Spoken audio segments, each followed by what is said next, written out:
What's up, everybody? It's Brandon, the other half of Cult Flick Symposium. Now, I don't imagine we're going to be doing a whole lot of new movies on this channel because we're mostly sticking with the old school cult flicks, you know, your spaghetti westerns, your old school slasher movies, even the more mainframe ones, you know, that are like, let's, for instance, Brandon Lee in The Crow. We've got all types of movies like that, but we will rarely probably do new movies. Now, don't hold me to that, because maybe they'll pump out more new movies that'll fit more in with what we are trying to do here.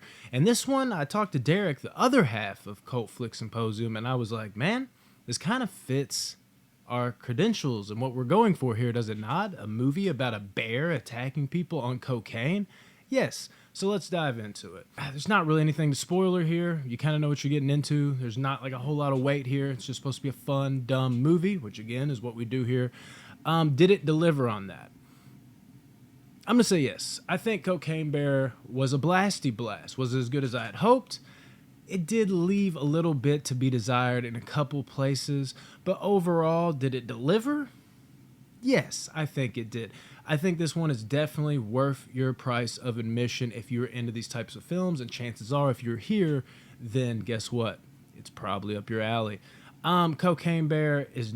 There's no shortage of violence, let's say that. I didn't know for sure how dark they would go with it.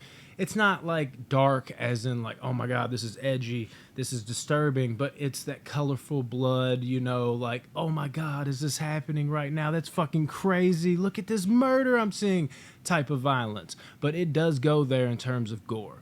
It's a lot of fun, you know, you're not disturbed, you're like, oh shit, he did not just rip this person's leg off like that. That type of violence. The bear effects as far as CGI, you know, this type of movie, you're not going to get Avengers type CGI. But for this kind of movie, it wasn't too bad. The bear looked pretty good in most spots. Again, know what you're getting into, but for this type of movie, like I said, the blood and gore was all there. I think a lot of the kills were kind of creative. Even when they weren't, they'd add that, like, you know, punch kill where it's just kind of like, I've seen that before, but they have that, like, punch on the end of it, if you know what I'm talking about. Like that last little stamp to kind of make it stand out from the other kills you've seen similar to that. The action was definitely there. Like, it wasn't just like a quick, you know, head gets chopped off or head gets bit. It felt like you were in the scene. You felt like shit was going down. It wasn't just a quick swipe and then boom, it's over. The characters, I thought all the characters were pretty solid. Now, they grew on me as it went along. The one little negative I would have, it's not really a negative, it's just what holds this movie back from being great. The trailer, I will say, did show basically all the best stuff. Not really the movie's fault, more of the marketing team. But at the same time, though, there was some good little extra tidbits, and I was more than happy to see how the stuff from the trailer played out once it was interwoven within the movie. The comedy, because the trailer made it look like it was going to be really funny. Now, make no mistake, it wasn't like they weren't trying to be funny. They were trying to land jokes here, and it's not that the jokes were bad. It was real hit or miss, and I'll honestly probably say it was probably 60-40 miss. There was a few parts that had me, you know, not laughing out loud, but, you know, kind of on the inside. Or, you know, letting out one of those little... Okay. Yeah. One of those, you know, everybody's got that. You got the actual, like, god damn, I'm laughing out loud, and the... Yeah, okay, yeah. Those laughs, there was quite a few of those, but overall, there was a lot of times where you're like, they're trying to be funny here, it's not really working. It did fall flat in spots. But I think as the movie got going, and then we kind of got more ingratiated in these characters and the relationships, because it spread around over, like, basically almost like 4 different sets of characters, like bouncing back and forth, but until the very end where they kind of all combine together, or the last remaining groups do. Won't say who those are, even though I said the spoiler. I'm still not going to say exactly who dies, people. But it eventually kind of came together, not with like a bow on top, but I really started to enjoy the characters overall, and the comedy started to work a little more for that. But overall, the comedy did not land completely for me. I wanted more out of the comedy. And I know this type of movie is just like, oh yeah, action first, all that. Yeah, that's true. You want the murder, you want all that. The comedy can take a back seat.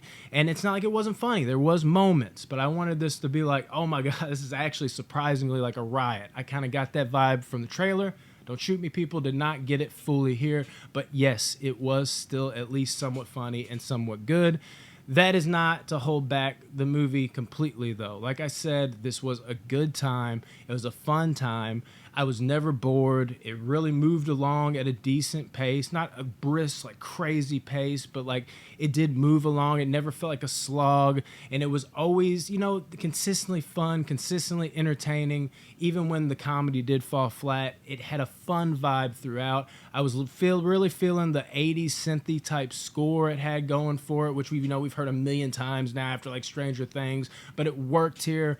I really think Elizabeth Banks did a good job with this one.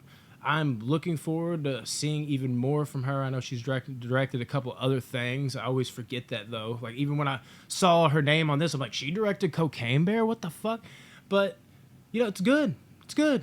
And I got a buddy at work that has been telling me this, so he's an older guy. He's like, down in Georgia, I was there when it happened. Seriously, this is what he always tells me. He's told me a million times. I try to tell him, I'm like, you know, you always tell the story about the bear that was on cocaine. They're making a movie about it. And he's over there just like, no, it really happened. It's not a movie. I'm like, I'm not saying it didn't happen. I'm saying they're making a movie about it. He's like, man, you're crazy, man. It really happened. So I'm actually, on a personal level, finally glad to see what he saw, or at least he claims he saw. You know how old people get senile. Nonetheless, guys, this movie was solid. It's good. I wanted to give it a great score. I really did.